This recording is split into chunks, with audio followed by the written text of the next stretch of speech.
Hello on this Bank Holiday Monday, the 3rd of May 2021. Good evening, gang, and welcome to tonight's little chat show coming to you live from Television Centre here in Royal Berkshire. I hope you're well on this Bank Holiday Monday. Bit wet and windy. Wet and windy out there, dear. The wind, the trees, woo, like that. Trees, very dangerous. We could be struck by lightning or something else in the next few minutes. I do hope not. That's why I've dressed in lightning colours tonight. I don't know if Clarissa is with us tonight, but once again, I thank Clarissa for the purchase of two wonderful jackets. Is it wet and windy where you are? Today was Olivia's birthday. She's one of my great nieces, 6 years old today. And to celebrate her birthday, they went to Mablethorpe, and which is a seaside up north. On the Lincolnshire coast, Mablethorpe and Sutton-on-Sea. And I've just got off the phone to my sister in the last half hour. She managed to fit me in while she was doing some cooking. You know, you can't have, like I'm having like a one-to-one conversation with you. She can't do that. She has to be doing, the kitchen's going. Everything's walking around the kitchen. She disappears from view. Sometimes you see the back of her head or something like that. But that's okay. It's okay because she's my sister and I understand that, I cannot be the main focal point doing a phone conversation. I understand that. That's fair enough, sis. That's fair enough, my darling. Okay, fair enough. Anyway, she was telling me that it was really well. Well, surprise, surprise. Didn't you see the bleeding weather forecast? I'm sorry, not an idea to go to the seaside on a day like this, especially not at the time you went. You should have gone in the morning if you were going to go. But there you go. They went. I'm sure they had a good time. Weather's pretty irrelevant when you've got children, isn't it? Unless they start getting cold. Mummy, I'm cold. I'm cold. Then you have to hand over your jacket, don't you? Eh? Anyway, hope you're well. I've been away on holiday, as you know, Haven Holidays in Mablethorpe. I did do one YouTube video of little bits and pieces which you saw. There is some other bits and pieces that I was going to put together, but just haven't got around to it yet. All right, so I hope you're well there. If you're in the chat box, perhaps you're new to the show, good evening, welcome along. I don't go in the chat box at all. That's only for you to talk to each other. I'm not interested in anything, any rows or anything like that goes on in the chat box. Don't want to know. Nothing to do with me. Okay? If you'd like to send me a message and you want to be involved in the show, please do one of two things. Either send us an email, chris@unitedkingdomtalk.co.uk. That's my email address at the bottom there, which will disappear now and again and reappear as if by magic. And also you can text the show on the text number 07451 287 337. All right, 07451 287 337. Can't remember it, don't worry. It's up in the corner there. That one there. It's up in the corner there. I was going today to change the backdrop earlier on, and I put it up against the wall and it's too short. It doesn't go across as far as that one does. Have a look. There you go. See? So that one kind of goes over there, right? All right. And then on the other side there, you see? See, it doesn't go that far. As far as the one there. Now, I can get around that by zooming in a little bit, I suppose. I'm not quite sure what to do. I might try it and zoom in a little bit, so I'll be a little bit closer to you. But a lot of you like me closer to you, be honest, wouldn't you? And Mark Bowles, I'm sure Mark Bowles is around somewhere this evening. I'm sure he'd like me to be closer to him. Yeah, I've always said if Mark Bowles ever wants to sit down, I'll happily be his chair. Happily be his chair. All right. Anyway, we've got some text coming in already on the show this evening. Hello to you. Let's have a look. George Bond says, "Hi, sexy." I think that's highly inappropriate, George. Hi, sexy. Does your nan know you've sent me a message like that? Hi, sexy. Highly inappropriate. Only one person on this channel can send me messages like that. No, it's not. No, I'm not. No, I'm not telling you who it is. I'll give you a quick clue. There's only one person who can send me messages like that. There you go. He is the only one allowed to send me those messages, okay? Not have any of that, George Bond. I'll tell your nan. How is she? Still around? How is she? I hope she's all right. Yes. Good evening to Jeff Burley. Evening, Jeff. Hello, Jeff. Nice to see you, Jeff. I did send you a little email last week. Your glass thing fell off again. You know, the solar light thing you got hanging down what's that called? Plant frame thing. It's broken this time, unfortunately. I just left it on the step. I don't know why. I thought perhaps you being a real man, you might be able to fix it. But I doubt it, because you'd have to find a little bits of glass, which I couldn't find. I've just left it on your step there, Jeff. Jeff says, hi, Chris. Hope you had a great time on your mini break last week. Yes, it was lovely. Thank you very much. Really, really nice last week. Good evening to Rachel Wheatland. Hope you had a wonderful holiday. Videos look great. Thank you, Rachel. We did have a wonderful time.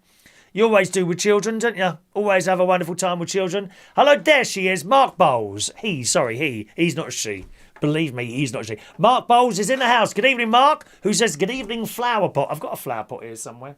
Flower pot, men. Flower pot. Where is it? I can't find my flower pot. It's got a little sun thing. Where is it? I don't know where that is. Never mind. There's a little flower pot with a sunbeam. I am your sunbeam. I am your sunshine. Your only sunshine. Yeah. Talking of songs, guess what I have now managed to learn and organify, ready for playing again at church? Anyone want to guess? I'll give you a clue. I really love the song at the moment. I wonder if Shania's with us. She might know. She might know, mightn't she? What song do you think I've learnt on the piano, and then I organified it? So when I say organified, I try and play it like you're at a church, and just usually I try and disguise it a little bit, and it's only people with a sharp ear. Chris, were you playing the theme music to Dallas? Well, yeah. Chris, did I recognise that tune earlier? Is it The Sound of Music? Is it something? That's right. Yeah. Don't tell anyone. Yeah. I've done it again. I was doing it this afternoon. I've organified. Probably the most. I mean, if you look at it's the tune we're worried about. We're not worried about the words. We're not worried about the words when we organify something. But the words are probably a bit inappropriate for playing at a mass. At the end, when they're all walking out, in the hopes that at some point that will happen again. Anyway, good evening to Diane Jebb. Good evening, Diane. She was there for the radio show this morning as well. Good evening, Diane. Hello to Gary Ross. Evening, Gary. Evening, Mr. Gary Ross. Good evening to Paul. DJ Spark is there. Good evening. It's wet in Cornwall today and very windy. I think the clouds the clouds are out here. It's not too wet, but it's very, very windy. It's really quite rough out there. I think it finishes at about 9 o'clock. It's funny how the weather just changes like that, isn't it? You know, you can be out there being almost blown away somewhere and it just stops. Florida is the best example I can give you of that, where you can be out in the middle of, June. Don't go in June. It's too hot. Please don't go to Florida in June. Do not go to Florida June, July, August. Horrendous heat and it's sticky. It's really wet there and horrible. You honestly don't want to go there. But you can be walking along and it's blisteringly hot. And suddenly this wind comes from nowhere. Really strong wind comes from nowhere, right? And then it pours, it chucks it down with rain to the point where you can't see the road properly. And then 10 minutes later, right, you would never have thought it had rained. It's all dried up. The sun's back out. It's the weirdest thing. And that often happens here with the wind, doesn't it? 1 minute, it's windy and then it's not. Hello to John Parrish, who says, I see you found your roofs. I see you found your roofs street the zoo, dear. My birthday, 29th of April, 72. How did I get here, dear? Do you want to try that again? Hi, Chris. I see you found your roofs. Don't make sense. Try that again, John. Good evening to Fran Green. Hello, Fran. Hello to Mick Davenport. Evening, Mick. Jason Hughes in the house. Good evening, Jason. I had a lovely holiday. Thank you very much. It was lovely. Really nice. Really nice. I can't believe... Do you know, I don't think I managed to make the children cry once. I must have been doing something wrong. Usually I manage to get a tear or two out of them by pushing them over on the tarmac or something like that. There are some more little videos. I'll put those together as well for you. Okay. Good evening to Maureen. Good evening to you, Maureen. I hope you're well there, my love. Good evening, Chris. Lovely holiday video. Thank you, Maureen. And seeing as we've got Maureen, I'm actually going down to the pub on Thursday to check it out, ready for the start of the karaoke on the 21st of May. things are looking good. You've probably seen the news tonight. The numbers are coming down like there's no tomorrow. Only 1,500 people infected in the last 24 hours, is it? Only one person's died. I mean, brilliant. I am expecting it to go up a little bit. Surely it will when they open things up. But the numbers are so good here. They've really got their act together, haven't they? We had a very slow start, of course, last year. Let's make no bones about it, you know.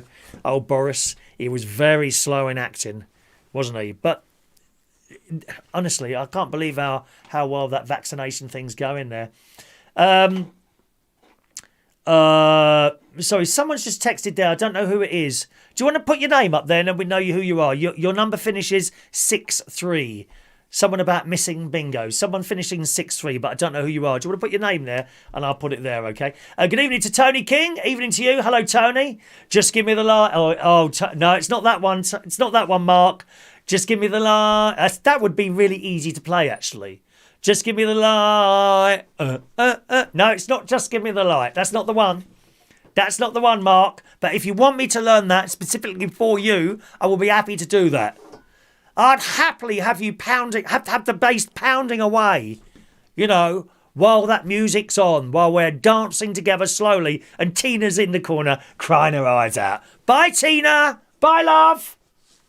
And then you move in. Fabulous. Good evening to Rumble Bumble. Hello, Rumble Bumble. It's very moist this evening here in the Fens. Evening, Rumble Bumble.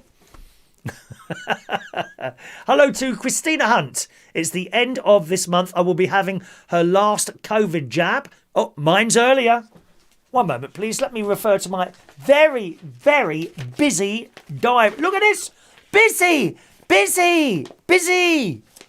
ain't got time to sit at home watching crap on the telly, which I'll come to in a minute.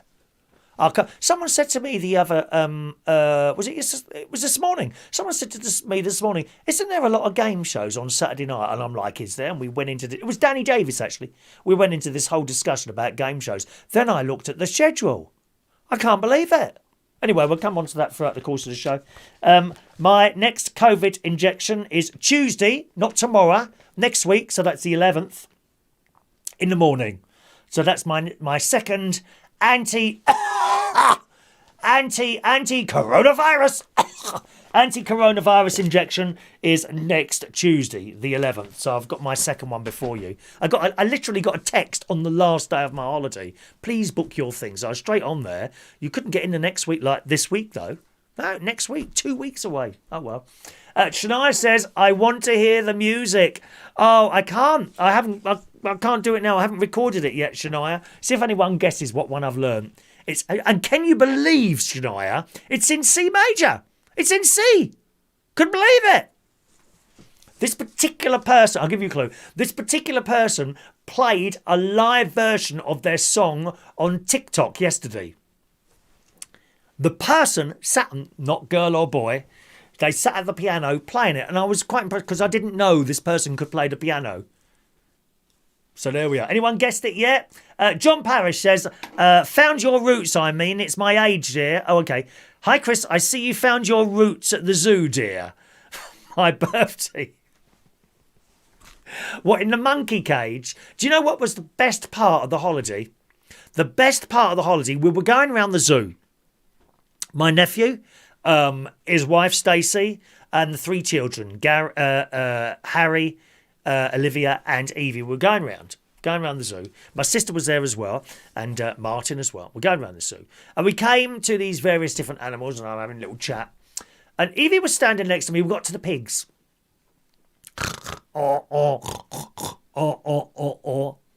And,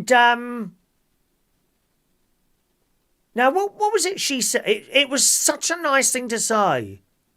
It was something about the pigs, and Evie says, it reminds me of Daddy. And I said, why does it remind me of you of Daddy? And do you know what she said? She said, because it's always happy and it's wagging his tail, just like Daddy. It's just a moment, isn't it? If you've got children, maybe you haven't got your own children, nieces and nephews, something like that. If you've got children, there are moments, aren't there? There are absolute moments, and that was one of them. because in such a soft voice, because it's always happy and it wags its tail, just like Daddy's always happy. That's what she said. Just a little moment there. I've had a couple of moments. Another moment I had 2 years ago was I was reading a bedtime story in Cyprus to Emily and George. And like while I'm reading the story, I felt a moment, just wonderful little moments that will always sit in my head. And not just with children, with other people as well, I remember going to see my mother in hospital in her last few days, actually.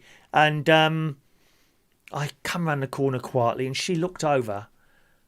I think she was asleep. And she looked over and just the most enormous smile I have ever seen her. Another moment. We like moments, don't we? We like moments. Hello to Simon Gilman. Hello to Simon Gilman from New Haven. Yeah, we don't do the bingo anymore, Simon. That failed eventually. People just we started losing people for whatever reason. And it was costing too much. It's costing too much money, so we don't do that anymore, Simon. Hello to Sherry Parish. Good evening, Sherry, who says, glad to hear your voice once again. Oh, how much of the voice do you want? Do you want some singing? Perhaps I could sing the song. Has anyone guessed what the song is yet? Anyone guessed what the song is yet? Mark Bowles says, Rasputin. Actually, Mark, I can get down and crouch down, like they do the Russian dances, and kick my legs wide out, I can. I must demonstrate this to you at some point, my darling. Shania says, I beat you with the jab. I've had both vaccinations already. She don't know Shania. Well, she's head of the Catholic Church. Can't afford to lose her, my darling. The church should close down, wouldn't it, eh? Awful. Hello, Sean Pye is in the house. Good evening, Sean. Hello, Sean. How lovely to see you, Sean. All right. Hello, Sean. He says, I'm new here. What's all this about? Hello, Sean. Nice to see you. You probably know I'm not in the chat box at all anymore. So to contact me, you just send us a text or send us an email, one of the two, all right? Weird City says, hi, Chris, looking good. Are you doing the karaoke's live stream before? Probably not at first. Probably not at first. Just got to get going first. You know what I mean? So we'll see how it is. I'm actually, as I say, as I was just saying to the lovely Maureen, I'm going down there on Thursday just to check it out. I want to see what sort of air suction they've got in there. And the, well, I mean, I kind of know already. I want to see if they've got any more in there. And the situation with plastic screens and how far the tables and all that. And I will report back to you. I will probably... because we have some people that do the karaoke watching the show, I'll probably take my camera down and video what it's like in there for you, okay? So you'll be able to see that, and then you can decide whether you want to go or not. All right, my darlings? George has sent something. Okay, thank you, George. All right, good. So that's it. Once again, gang, email or text number 07451 287 337 is my text number. First of all on the show today, I'd like to talk about where would your dream place be to live? Where would you like to live? As in building, as in kind of building or place. Not necessarily, don't just say, oh, the USA, oh, Australia. Yeah, but why? Why? More interesting, I'd like to live in Australia in a little hut surrounded by kangaroos. Something like that. And I ask this question because there's a couple of stories in the Sun, actually, last couple of days. First of all, they're doing 3D printed houses now. I didn't put it up there, did I? Just a minute. Oh, where's my phone? I can't show it to you now. Anyway, a Dutch couple in the Sun has moved into Europe's first fully 3D printed house, which could change the way we live in the future. Amazing, these 3D printers. You've seen them for sale when Maplins was open. They're quite large affairs, aren't they? Like a square box type thing. And you can, geeks mainly, geeks. Nothing wrong with that term. Geeks, they kind of make things like, I don't know, hammers and just useless objects just for the sake of making a 3D object. I'm more interested when you can make something that I can use. And I gather you can print things out like tools. You can print out tools and things like that, can't you? Well, they've managed to print a 3D house now. This couple, a bizarre new home, is 94 square metres, 2-bedroom bungalow in Eindhoven, which looks like a giant boulder with windows, and it does. I'm going to go and get my phone. Let me go. Oh, no, it's here. It's here underneath the bloody calendar, isn't it? Hang on a minute. Has anyone guessed a song yet? Go on, have a guess. What have I learned to play on the organ? I will play that for you, Shania. I want to learn it a bit more. So here's the house. This is a 3D printed house, okay? In the sun. Look at that. Don't look too bad, but when you get closer, you can see the lines. Mind you, when they do like concrete type things, you tend to get that a little bit anyway, don't you? You tend to get like, do you know what I mean? I mean, there's some houses actually near my caravan, which have kind of like they're kind of the walls are like long concrete slabs which overlap like that. And don't look particularly good. I don't think that looks particularly good. But the fact that you can print a house, 3D printed house. It says despite its natural look, it's actually at the cutting edge of housing construction and was printed at a nearby factory. It's a form that's unusual, and when I saw it for the first time, it reminds me of something you knew when you were young. So she will rent a house. She reckons she'll get £700. £700 a month. It says, the house for now looks strange with its layers of printed concrete, clearly visible even a few places where printing problems caused imperfections. This 3D thing is 3D printed. I mean, it's still fairly new, isn't it? You may have seen people who have bought the thing in Maplins or on Amazon now. As I say, it's like a large square thing, and I don't know, you put the molten plastic in and you discard what you're doing. And then when it comes out, perhaps it could be a bell. I don't know, a box. Say it's a box. Say it's a box like that. You know, you can see like the lines where there's another layer. Well, it's similar on that house there with the concrete. Just the lines there. It says the house for now looks strange with its layers of printed concrete clearly visible, even a few places where the printing problems cause imperfections. In the future, as the Netherlands seeks a way to tackle a chronic housing shortage, it's not just us. Such construction could become commonplace. And he reckons houses can be printed in the future using 30% less material. It's clever, isn't it? And it did say how quickly... here we go. Where is it now? There it is. If you look at what time we actually needed to print this house, it was 120 hours. Wow. I mean, I don't know how long it takes to build a house. When you see these... whoever Barrett Homes, they changed their name, didn't they? One of them. Barrett Homes or something like that. And you see them start... And they do go up quite quickly, don't they? I'm always surprised at the speed in which a beautiful green field is ripped up. You have the most ghastly brand new housing estates put on them. I hate them. I absolutely hate them. Legoland. You know, every house looks exactly the same. You've got the little bit of lawn there, and then the garden outside, which is slightly larger than this piece of paper. I can't stand those new estates. And the price of them and all. 120 hours to print a house don't sound bad to me. Do they do it on site? No, we do it in the factory. It says, so all the elements, if we would have printed them in one go, it would have taken us less than 5 days. There you go, to print a house. Because the big benefit is that the printer doesn't need to eat, doesn't need to sleep, it doesn't need to rest. So if we start tomorrow and learn how to do it, we can print the next house 5 days from now. Well, I hope they make them look better than that. I don't want to live in a slab of concrete. Do you? Does it show... I mean, the inside of it. Let's have a look at the inside. Is that concrete inside? See, that... Yes, it is. Now, that's the bedroom. I think that's the bedroom. Right, hang on. All right. I'm not being funny. They've obviously not... There's the bedroom. Now, can you see the wall? That's the concrete, you see. Wouldn't you do something with that?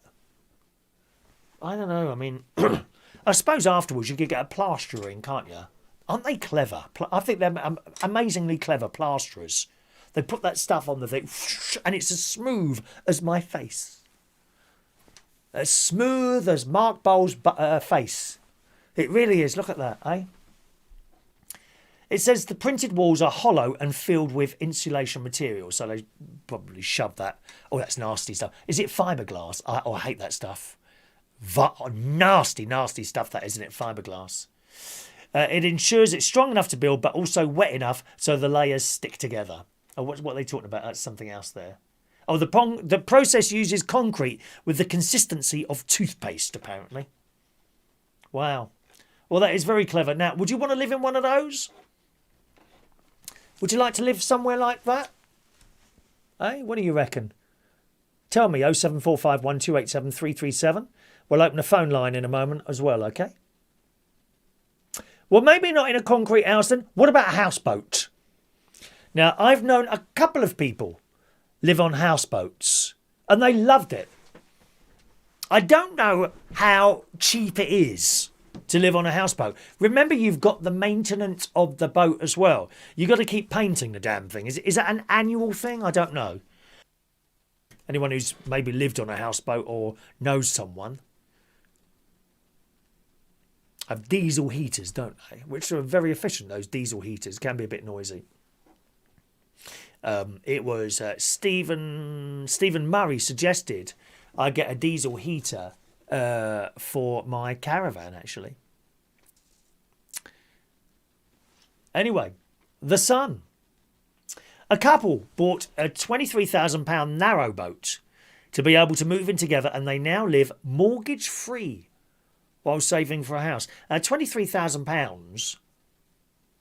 I don't know what the other costs are on that. It can't just be 23,000 and then you don't pay anything ever again. Up at the caravan, where the river is, we have houseboats along there, moored there permanently. And there's one, I'll do some pictures next time I'm up there. There's one really long, beautiful boat, and she has all flowers outside it, all little pots, and she's got a goose. A goose has adopted the boat, and they've named the goose Eric. Except Eric has been a bit busy recently because he's got a girlfriend recently, apparently. Another goose. Right? And he's got solar panels on the roof, and he's got a little wind turbine as well. Is that all you pay, that? When it's really cold, really cold, as it has been, how warm is it on a houseboat? Because I struggle, not in the bedroom, but I struggle to keep the living room warm at the caravan because it's such a large room, you see. Anyway, this couple, they're only young, 23 and 25, used 5 months' worth of coronavirus lockdown savings to buy their boat in October last year. The couple have been living with their parents in separate houses and weren't able to see each other for almost 4 months of lockdown and were desperate for a place of their own. They quickly saved up £5,000 together by ditching takeaways and cutting commuting costs while working home in Daventry in Northamptonshire. Gareth, who works in marketing, also ditched his PlayStation subscription service, saving him £60 a year. I didn't know you had to... Do you have to play... I didn't know that. You have to pay PlayStation subscription. You've got to watch out for these subscriptions. You know, they soon build up. I won't rent software. You know, Adobe Audition, some of the video stuff, photo editing, even Word. Don't you have to rent Word now? You see, I've got a really old copy of Word. It's like 2003. I bought it years ago. Still works on Windows 10. And actually, a lot of the time, you don't need this stuff. You've got, for the Office, you've got Libre, Libre, I think it is. That's the one on this system. And another one, is it Open Office or something like that? Have I got it on here? I don't know if I got it on here now. Oh, I got the Opera browser on here. That's strange. Can't remember the other one. But there's a few things like that. You don't need to be paying for them. Little £10, that's it, £10, £20 there, £30. Before you know where you are, you're spending £200 or £300 a month. Renting stuff that you're never going to own. Anyway, he saved £60 a year by ditching his PlayStation. The duo got rid of a camper van they'd done up for previous travel adventures, making £800 profit in the process. Good luck to him. You know, Keen to move in together, but without the full deposit for a house, the couple moved into their boat before the second lockdown in England. They say it's a 35-foot narrow boat. Do you want to see a picture? Looks nice. It's quite long, isn't it? 35, and they are narrow. I don't know if I'd feel a little bit claustrophobic in one of those. There's a picture of their boat there. Okay, looks all right, doesn't it? I like the seats on the back there. You put your feet up on there and just watch the world go by, don't you? Rushing past all the time. It's quite nice being on a boat, I think. So slow. It's got two entrances. If you enter at the front, you come into the living area where they got the sofa and the television. They got a multi-fuel stove, wood or coal, and then the kitchen is just to the right-hand side of that. Now, I thought they would have had a gas stove or something like that, but no. As you proceed down the boat, you've got a shower on the right, bathroom on the left. So all the mod cons. Do they have a washing machine? They've got a portable toilet rather than a built-in one, so we have to do the weekly duties of emptying the toilet at the wastage. I mean, now that you see that now, that's put me off completely. That has. I can't be emptying toilets. No. It's not for me. Not for me. As Gemma Collins says, that's not for me. Absolutely not. It says we didn't actually plan to buy the boat originally. We both lived, and our parents wanted. We both lived with our parents and wanted to move in together. We were looking at shared ownership and leaseholds, but the cons did outweigh the pros. I didn't want to be stuck in a leasehold. I wanted a free household. Yeah, don't buy a leasehold. I mean, I've got a couple of leasehold places that I rent out to people, but really, you don't really want one. And be careful when you're buying a new place. Now, a lot of these places, the government are trying to do something about this. You think you're buying a freehold, and actually, no, you're buying a leasehold. And it doubles every 5 years, your rent. So the first year, 50 quid. Oh, that's all right. 5 years' time, 100 quid. Oh, that's okay. Another 5 years, it's 200 quid. 400, 800, 1600. You see what I mean? See what I mean? Don't ever buy a leasehold. So he watched videos about narrow boats, and that's what he did. He paid £21,950 for the boat. Then they had to pay £500 for blacking, which apparently prevents the boat from corroding when it's in the water. That don't seem too bad to me, £500. That's got to be done every 4 years. So I presume when I say to you painting, that's what I mean, blacking. Overall, we paid £22,650 for the boat and additional costs. Wow. I took a loan of 19 grand to do that. It's good though, isn't it? That tells you how they saved up. The ongoing costs, well, they got monthly repayments of the loan, 340 quid. It's not too bad. He reckons we'll pay it off in 4 or 5 years. Then the boat will be theirs. They also pay £310 a month because we're in the marina full time. This includes electricity and water. Wow. So that would be like a ground rent, wouldn't it? He said those are sort of the main bills. Then there's the odd ones like the internet. They pay £24 a month for. Oh, would I be with 3 then? And they've and we've got a TV licence. It's good, isn't it? So there we are. Two suggestions earlier. Printed house or narrow boat. Would you like to live in one of those at all? How about calling in and talking about it? There's my phone number. It's open now. 0208 144 3477. You can live in anything you want. I'd quite like to live in the Disneyland Castle. Yes! Disneyland. And I can go on all the rides and the small world. La la la la la la la la la la and all that business. We like Disney. Anyone want to live in the fairy tale castle at Disneyland in Florida? I hope they got air conditioning for the summer. Too hot. I reckon that gets struck a few times by lightning, doesn't it, eh? Want to live anywhere like that? Hello to Adrian Richardson. Good evening, Adrian. He says, hope you're well. I'm surprised they let you out. Who let the dogs out? Who let the dogs out? Who? Row. Not me. I'm surprised they let you out of the zoo, let alone the monkey cage. They must be looking for you now. They're all watching. They're all watching this programme now. Even the animals at the zoo. Who's this here?